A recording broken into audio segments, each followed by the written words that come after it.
Visakha steel plant ప్రైవేటీకరణ చేసే ఆలోచన కేంద్రానికి లేదని కేంద్ర మంత్రి భూపతిరాజు శ్రీనివాస్ వర్మ అన్నారు. విశాఖ స్టీల్ ప్లాంట్ కొన్ని కారణాల వల్ల నష్టాల్లో ఉందని చెప్పారు.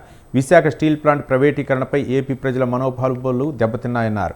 ఏపీ ప్రజల మనోభావాలను దృష్టిలో పెట్టుకుని విశాఖ స్టీల్ ప్లాంట్కి 11,400 కోట్ల రూపాయల ఆర్థిక ప్యాకేజీ కేంద్రం ఇచ్చినట్లు తెలిపారు. సీఎం చంద్రబాబు, మంత్రి లోకేష్ కృషితో విశాఖ స్టీల్ ప్లాంట్కి ప్రత్యేక ప్యాకేజీ వచ్చిందని అన్నారు. భవిష్యత్తులో విశాఖ స్టీల్ ప్లాంట్ అభివృద్ధికి కేంద్రం సహకరిస్తుందని, స్టీల్ ప్లాంట్ని నష్టాల్లో నుండి లాభాల్లోకి తీసుకురావాలని ప్రయత్నిస్తున్నామని కేంద్ర మంత్రి చెప్పారు.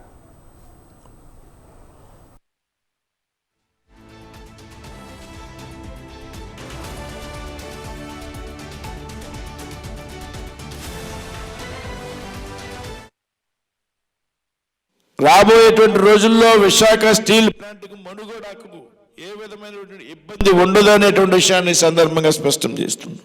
అయితే కొంతమంది ఈరోజు రాజకీయ కారణాల కోసం మాట్లాడుతూ ఉన్నారు.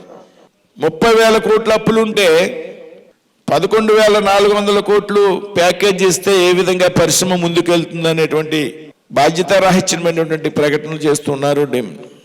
ఇవాళ చాలా క్లియర్గా చెప్తున్నాం, కార్మికులను తప్పుదోవ పట్టించడానికి లేకపోతే రాజకీయంగా పబ్బం గడుపుకోవడానికి 11,400 కోట్లు ఇచ్చినా కానీ విశాఖ స్టీల్ ప్లాంట్ ప్రైవేటైజేషన్ అవుతుంది రాబోయేటువంటి రోజుల్లో అనేటువంటి బాధ్యతారాహిత్యమైనటువంటి మాటలు మాట్లాడుతూ ఉన్నారు కొంతమంది.